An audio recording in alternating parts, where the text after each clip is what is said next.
Assalamualaikum warahmatullahi wabarakatuh. Perkenalkan, nama saya Febi Nurfadila dengan NPM 22105 kelas C. Di sini saya akan membacakan kode etik advokat, notaris, dan jaksa. Yang pertama ada kode etik profesi jaksa, yang dimana kode etik profesi jaksa diatur dalam peraturan Jaksa Agung nomor per 014-A-JA-11-2012 tentang kode perilaku jaksa dengan ketentuan sebagai berikut. Yang pertama, kewajiban jaksa. Pasal 3, kewajiban jaksa kepada negara. A. Setia dan taat kepada Pancasila serta Undang-Undang Dasar Negara Republik Indonesia 1945. B. Bertindak berdasarkan peraturan perundang-undang yang berlaku, memindahkan norma agama, kesopanan, kesusilaan yang dalam masyarakat, serta menjunjung tinggi hak manusia. Dan C. Melaporkan dengan segera kepada pimpinan apabila mengetahui hal yang dapat membahayakan atau merugikan negara. Kewajiban jaksa kepada institusi. A. Menerapkan doktrin Trikarma Adiaksa dalam melaksanakan tugas dan wewenangnya. B. Menjunjung tinggi sumpah dan atau wajib jabatan jaksa. C. Menjalankan tugas sesuai dengan visi dan misi Kejaksaan Republik Indonesia. D. Melaksanakan tugas sesuai peraturan kedinasan dan jenjang kewenangan. E. Menampilkan sikap kepemimpinan melalui kedaulatan, keadilan, ketulusan, serta kewibawaan. Dan F. Mengembangkan semangat kebersamaan dan solidaritas serta saling memotivasi untuk meningkatkan kinerja dengan menghormati hak dan kewajibannya. Pasal 5. Kewajiban jaksa kepada profesi jaksa. A. Menjunjung tinggi kehormatan dan martabat profesi dalam melaksanakan tugas dan kewenangannya dengan integritas profesional, mandiri, jujur, dan adil. B. Mengundurkan diri dan penanganan perkara apabila mempunyai kepentingan pribadi atau kekeluargaan. C. Mengikuti pendidikan dan pelatihan sesuai dengan peraturan kedinasan. D. Meningkatkan ilmu pengetahuan, keahlian, dan teknologi, serta mengikuti perkembangan hukum yang relevan dalam lingkup nasional dan internasional. E. Menjaga ketidakpihakan dan objektivitas saat memberikan petunjuk kepada penyidik. F. Menyimpan dan memegang rahasia profesi, terutama terhadap tersangka, terdakwa, dan masih anak-anak dan korban tindak pidana kesusilaan, kecuali penyimpanan informasi kepada media, tersangka, keluarga korban atau keluarga, dan penasihat hukum dengan peraturan perundang-undangan. G. Memastikan terdakwa, saksi, dan korban mendapatkan informasi serta jaminan atas haknya sesuai dengan peraturan perundang-undangan dan hak asasi manusia. Dan H. Memberikan bantuan hukum, pertimbangan hukum, pelayanan hukum, penegakan hukum, atau tindak hukum lainnya secara profesional, adil, efektif, efisien, konsisten, transparan, dan menghindari terjadinya benturan kepentingan dengan petugas bidang lain. Pasal 6. Kewajiban jaksa kepada masyarakat. A. Memberikan pelayanan prima dengan menjunjung tinggi supremasi hukum dan hak asasi manusia. Dan B. Menerapkan pola hidup sesuai dengan nilai-nilai yang berlaku dalam masyarakat. Yang kedua ada integritas. Pasal 7. 1. Dalam melaksanakan tugas profesi jaksa dilarang A. Memberikan atau menjanjikan sesuatu yang dapat memberikan keuntungan pribadi secara langsung maupun tidak langsung bagi diri sendiri maupun orang lain dengan menggunakan nama atau cara apapun. B. Meminta dan atau menerima hadiah atau keuntungan dalam bentuk apapun dari siapapun yang memiliki kepentingan baik langsung maupun tidak langsung. C. Menangani perkara yang mempunyai kepentingan pribadi atau keluarga ataupun finansial secara langsung maupun tidak langsung. D. Melakukan permufakatan secara melawan hukum dengan para pihak yang terkait dalam penanganan perkara. E. Memberikan perintah dan bertentangan dengan norma hukum yang berlaku. F. Merekayasa fakta-fakta hukum dalam penanganan perkara. G. Menggunakan kewenangannya untuk melakukan penekanan secara fisik dan atau psikis. Dan H. Menggunakan barang bukti dan alat bukti yang patut diduga telah direkayasa atau diubah atau dipercaya telah mendapatkan melalui cara-cara yang melanggar hukum. Yang kedua, jaksa wajib melarang keluarganya meminta dan atau menerima hadiah atau keuntungan dalam bentuk apapun dari siapapun yang memiliki kepentingan baik langsung maupun tidak langsung dalam pelaksanaan profesi jaksa. 3. Ada kemandirian, yang dimana kemandirian ini terdapat dari pasal 8. Pertama, jaksa melaksanakan tugas, fungsi, dan kewenangannya. A. Secara mandiri terlepas dari pengaruh kekuasaan pemerintah maupun pengaruh kekuasaan lainnya. B. Tidak terpengaruh oleh kepentingan individu maupun kepentingan kelompok serta tekanan publik maupun media. 2. Jaksa dibenarkan menolak perintah atasan yang melanggar norma hukum dan kepadanya diberikan perlindungan hukum. 3. Penolakan sebagaimana dimaksud pada ayat 2 disampaikan secara tertulis kepada yang memberikan perintah dan menyebutkan alasan dan ditembus kepada atasan pemberian perintah. 4. Ketidakberpihakan. Pasal 9. Dalam melaksanakan tugas profesi jaksa dilarang a. Bertindak diskriminatif berdasarkan suku, agama, ras, gender, golongan sosial, dan politik dalam pelaksanaan tugas profesinya. B. Merangkap menjadi pengusaha, pengurus, karyawan badan usaha milik negara, daerah, badan usaha swasta, pengurus, anggota partai politik, advokat, dan atau C. Memberikan dukungan kepada calon wakil presiden, Dewan Perwakilan Rakyat, Dewan Perwakilan Daerah, Dewan Perwakilan Rakyat Daerah, dan calon kepala daerah, wakil kepala daerah dalam kegiatan pemilihan. 5. Perlindungan. Pasal 10. Jaksa mendapatkan perlindungan dari tindakan sewenang-wenang dalam melaksanakan tugas profesi jaksa. Jaksa dalam melaksanakan tugas profesi jaksa berhak. Pasal 11. Jaksa dalam melaksanakan tugas profesi jaksa berhak a. Melaksanakan fungsi jaksa tanpa intimidasi, gangguan, dan pelecehan. B. Mendapatkan perlindungan hukum untuk tidak dipersalahkan sebagai akibat dari pelaksanaan tugas dan fungsi jaksa yang dilakukan sesuai dengan peraturan yang berlaku.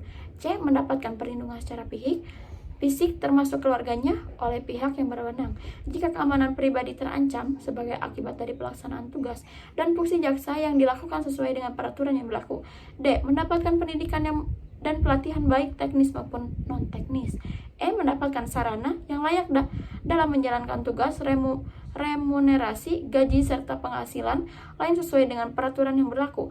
F. Mendapatkan kenaikan pangkat, jabatan, dan atau promosi berdasarkan parameter objektif, kualifikasi profesional, kemampuan, integritas, kinerja, dan pengalaman, serta diputuskan sesuai dengan prosedur yang adil dan tidak memihak.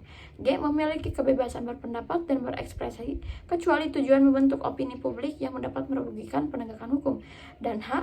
Mendapatkan proses pemeriksaan yang cepat, adil, dan evaluasi serta keputusan objektif berdasarkan peraturan yang berlaku dalam jaksa dan melakukan tindak indisipliner. Yang kedua, ada etika profesi advokat. 1. Kepribadian advokat. Pasal 2. Advokat Indonesia adalah warga Indonesia yang bertakwa kepada Tuhan Yang Maha Esa, bersikap satria, jujur dalam mempertahankan keadilan dan kebenaran, dilandasi moral tinggi, luhur dan mulia, serta dalam melaksanakan tugasnya menjunjung tinggi hukum, Undang-Undang Dasar Republik Indonesia, Kode Etik Advokat, serta sumpah jabatan. Pasal 3. A. Advokat dapat menolak untuk memberi nasihat dan bantuan hukum kepada setiap orang yang memerlukan jasa dan atau bantuan hukum dengan mempertimbangkan karena tidak sesuai dengan keahliannya dan bertentangan dengan hati nuraninya, tetapi tidak dapat menolak dengan alasan karena perbedaan agama, kepercayaan, suku, keturunan, jenis kelamin, keyakinan politik, dan kedudukan sosial. B. Advokat dalam melakukan tugasnya tidak bertujuan semata-mata untuk memperoleh imbalan materi, tetapi lebih mengutamakan tegaknya hukum, kebenaran, dan keadilan. C. Advokat dalam menjalankan profesinya adalah bebas dan mandiri serta tidak dipengaruhi oleh siapapun dan wajib memperjuangkan hak-hak asasi manusia dalam negara hukum Indonesia. D. Advokat wajib memelihara rasa solidaritas di antara teman sejawat. E. Advokat wajib memberikan bantuan dan pembelaan hukum kepada teman sejawat yang diduga atau didakwa dalam suatu perkara pidana atas permintaannya atau karena penunjukan organisasi profesi. F. Advokat tidak dibenarkan untuk melakukan pekerjaan lain, dapat merugikan kebebasan, derajat, dan martabat advokat. G. Advokat harus senantiasa menjunjung tinggi profesi advokat sebagai profesi terhormat, officium nobile. H. Advokat dalam menjalankan profesinya harus bersikap sopan terhadap semua pihak, namun wajib mempertahankan hak dan martabat advokat. I. Seorang advokat yang kemudian diangkat untuk menduduki suatu jabatan negara, eksekutif, legislatif, dan yudikatif, tidak dibenarkan untuk berpraktik sebagai advokat dan tidak diperkenankan namanya dicantumkan atau dipergunakan oleh siapapun atau oleh kantor manapun dalam suatu perkara yang sedang diproses atau berjalan selama ia menduduki jabatan tersebut. 2. Hubungan dengan klien. Pasal 4. A. Advokat dalam perkara-perkara perdata harus mengutamakan penyelesaian dengan jalan damai. B. Advokat tidak dibenarkan memberikan keterangan yang dapat menyesatkan klien mengenai perkara dengan yang sedang diurusnya. C. Advokat tidak dibenarkan menjamin kepada klien bahwa perkara yang ditanganinya akan menang. D. Dalam menentukan besarnya hak honorarium, advokat wajib mempertimbangkan kemampuan klien. D. Advokat tidak dibenarkan membebani klien dengan biaya-biaya yang tidak diperlu. F. Advokat dalam mengurus perkara cuma harus memberikan perhatian yang sama seperti terhadap perkara untuk mana ia menerima uang jasa. G. Advokat harus menolak mengurus perkara yang menurut keyakinan tidak ada dasar hukumnya. H. Advokat wajib memegang rahasia jabatan, tantangan hal yang diberitahukan oleh klien secara kepercayaan dan wajib menjaga rahasia itu setelah berakhirnya hubungan antara advokat klien itu. I. Advokat tidak dibenarkan melepaskan tugasnya yang dibebankan kepadanya pada saat yang tidak menguntungkan posisi klien atau pada saat tugas itu akan dapat menimbulkan kerugian yang tidak dapat memperbaiki bagi klien yang bersangkutan dengan tidak mengurangi ketentuan sebagaimana dimaksud dalam pasal 3 huruf A. J. Advokat yang mengurus kepentingan bersama dari dua pihak atau lebih harus mengundurkan diri sepenuhnya dari pengurusan kepentingan tersebut apabila di kemudian hari timbul pertentangan kepentingan antara pihak-pihak yang bersangkutan. K. Hak retensi advokat terhadap klien diakui sepanjang tidak akan menimbulkan kerugian kepentingan klien. 3. Hubungan dengan teman sejawat pasal 5. A. Hubungan antara teman sejawat advokat harus dilandasi sikap saling menghormati, saling menghargai, dan saling mempercayai. B. Advokat jika membicarakan teman sejawat atau jika berhadapan satu sama lain dalam sidang pengadilan hendaknya tidak menggunakan kata-kata yang tidak sopan baik secara lisan maupun tertulisan. C. Keberatan terhadap tindakan teman sejawat yang dianggap bertentangan dengan kode etik advokat harus diajukan kepada Dewan Kehormatan untuk diperiksa dan tidak dibenarkan untuk disiarkan melalui media massa atau cara lain. D. Advokat tidak diperkenankan menarik atau merebut seorang klien dari teman sejawat. E. Apabila klien hendak mengganti advokat, maka advokat yang baru hanya dapat menerima perkara itu setelah menerima bukti pencabutan pemberian kuasa kepada advokat semula dan berkewajiban mengingatkan klien untuk memenuhi kewajiban apabila masih ada terhadap advokat semula. F. Apabila suatu perkara kemudian diserahkan oleh klien terhadap advokat yang baru, maka advokat semula wajib memberikan kepadanya semua surat dan keterangan yang penting untuk mengurus perkara itu dengan memperhatikan hak retensi advokat terhadap klien tersebut. 4. Tentangan sejawat asing pasal 6. Advokat asing yang berdasarkan peraturan perundang-undangan yang berlaku menjalankan profesinya di Indonesia tunduk kepada serta wajib mentaati kode etik ini. 5. Cara bertindak menangani perkara pasal 7. A. Surat-surat yang dikirim oleh advokat kepada teman sejawatnya dalam suatu perkara dapat ditunjukkan kepada hakim apabila dianggap perlu, kecuali surat-surat yang bersangkutan dibuat dengan membubuhi catatan sens prejudi. B. Isi pembicaraan atau korespondensi dalam rangka upaya perdamaian antara advokat akan tetapi tidak berhasil tidak dibenarkan untuk digunakan sebagai bukti di muka peradilan. C. Dalam perkara perdata yang sedang berjalan, advokat hanya dapat menghubungi hakim apabila bersama-sama dengan advokat pihak lawan dan apabila ia menyampaikan surat, termasuk surat yang bersifat an informando, maka hendaknya seketika itu tembusan dari surat tersebut wajib diserahkan atau dikirimkan pula kepada advokat pihak lain. D. Dalam perkara pidana yang sedang berjalan, advokat hanya dapat menghubungi hakim apabila bersama-sama dengan jaksa penuntut umum. E. Advokat tidak dibenarkan mengajari dan atau mempengaruhi saksi-saksi yang ditunjukkan oleh pihak lawan dalam perkara perdata atau oleh jaksa penuntut umum dalam perkara pidana. F. Apabila advokat mengetahui bahwa seseorang telah menunjukkan advokat mengenai suatu perkara tertentu, maka hubungan dengan orang itu mengenai perkara tertentu tersebut hanya boleh dilakukan melalui advokat tersebut. G. Advokat bebas mengeluarkan pernyataan-pernyataan atau pendapat yang dikemukakan dalam sidang pengadilan dalam rangka pembelaan dalam suatu perkara yang menjadi tanggung jawabnya, baik dalam sidang terbuka maupun dalam sidang tertutup, yang dikemukakan secara profesional dan tidak berkelebihan dan untuk itu memiliki imunitas hukum baik perdata maupun pidana. H. Advokat mempunyai kewajiban untuk memberikan bantuan hukum secara cuma-cuma pro deo bagi orang yang tidak mampu. I. Advokat wajib menyampaikan pemberitahuan tentang putusan pengadilan mengenai perkara yang ia tangani kepada klien pada waktunya. D. Ketentuan-ketentuan lain tentang kode etik. Pasal 8. A. Profesi advokat adalah profesi yang mulia, yang terhormat, officium nobel, dan karenanya dalam menjalankan profesinya selaku penegak hukum di pengadilan sejajar dan jaksa dan hakim yang dalam melaksanakan profesinya berada di bawah perlindungan hukum, undang-undang dan kode etik ini. B. Memasang iklan semata-mata untuk menarik perhatian orang adalah dilarang, termasuk pemasangan papan nama dan berukuran dan atau bentuknya yang berlebihan. C. Kantor advokat atau cabangnya tidak dibenarkan diadakan di suatu tempat yang dapat merugikan kedudukan dan martabat advokat. D. Advokat tidak dibenarkan mengizinkan orang yang bukan advokat mencantumkan namanya sebagai advokat di papan nama kantor advokat, atau mengizinkan orang yang bukan advokat tersebut memperkenalkan dirinya sebagai advokat. E. Advokat tidak dibenarkan mengizinkan karyawan-karyawan yang tidak berkualifikasi untuk mengurus perkara atau memberikan nasihat hukum kepada klien dengan lisan maupun tulisan. Advokat. F. Advokat tidak dibenarkan melalui media massa mencari publisitas bagi dirinya dan atau untuk menarik perhatian masyarakat mengenai tindakan-tindakannya sebagai advokat mengenai perkara yang sedang atau telah ditanganinya, kecuali apabila keterangan-keterangan yang ia berikan itu bertujuan untuk menegakkan prinsip hukum yang wajib diperjuangkan oleh setiap advokat. G.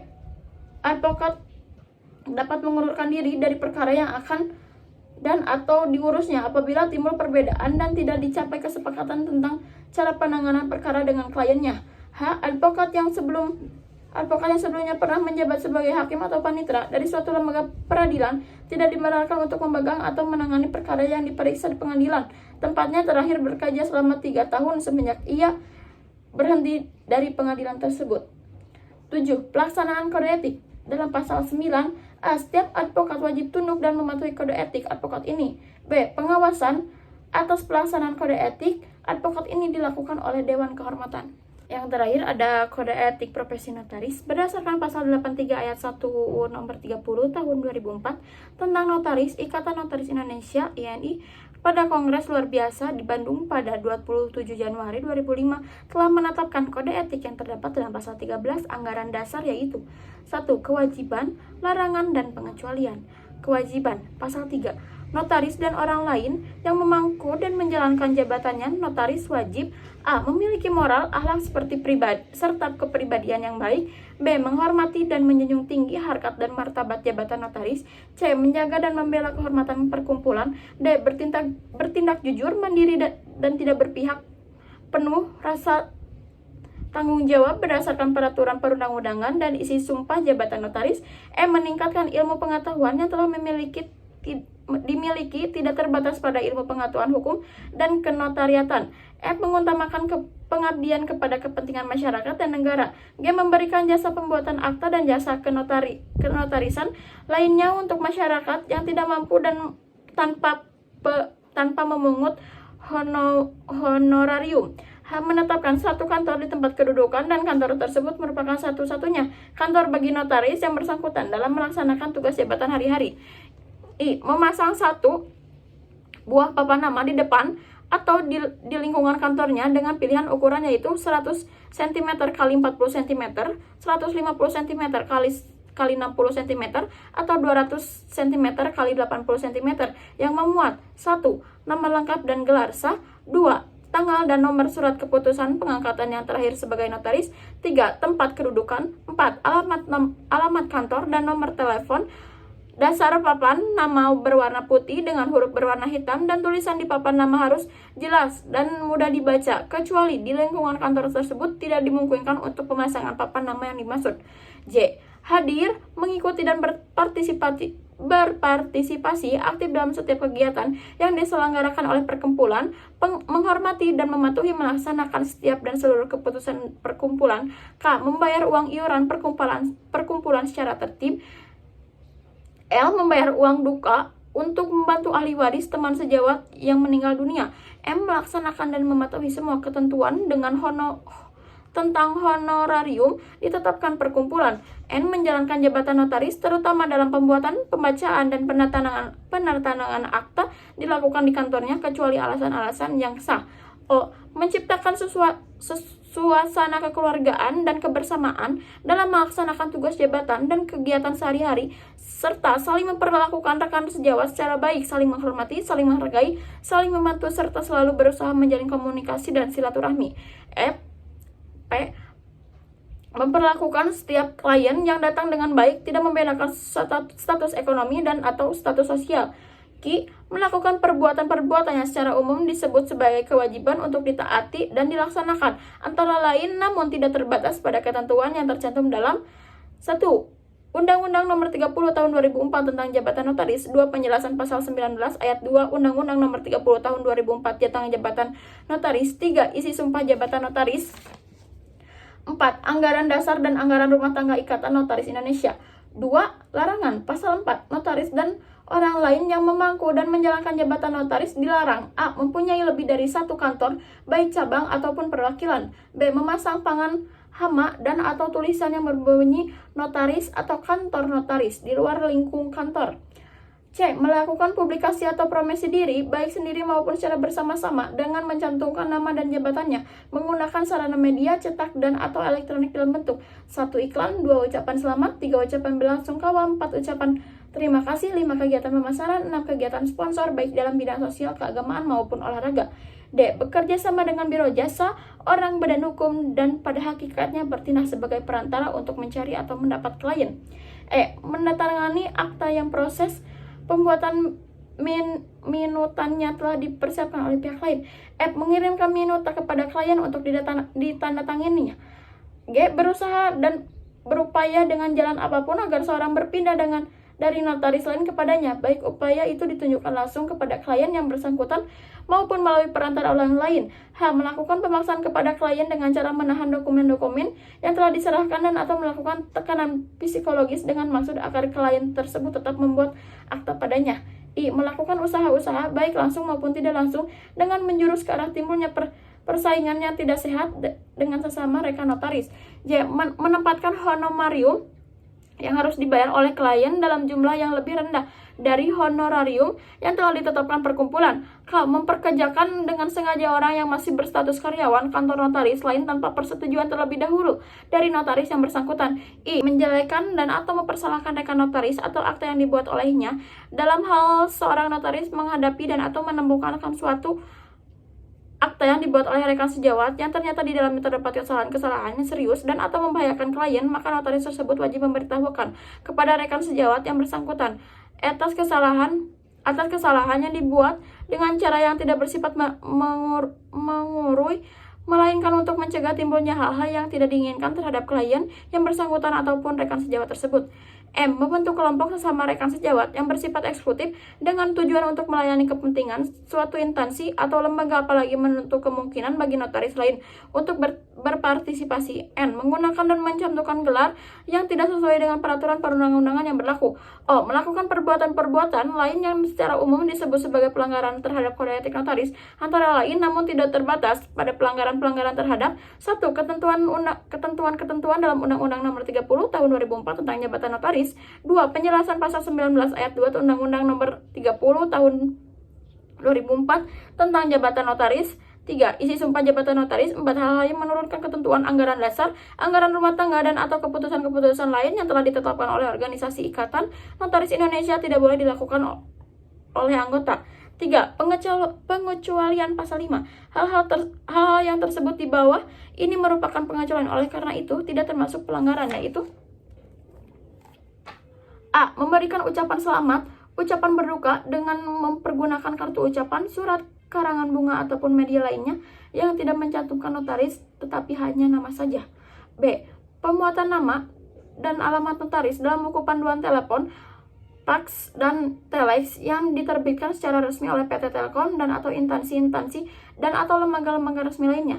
C. Memasang satu tanda petunjuk jalan dengan ukuran tidak melebihi 20 cm x 50 cm, dasar berwarna putih, huruf berwarna hitam tanpa mencantumkan nama notaris, serta dipasang dalam radius maksimum 100 meter dari kantor notaris. Sekian dari pembacaan kode etik tersebut. Terima kasih. Wassalamualaikum warahmatullahi wabarakatuh.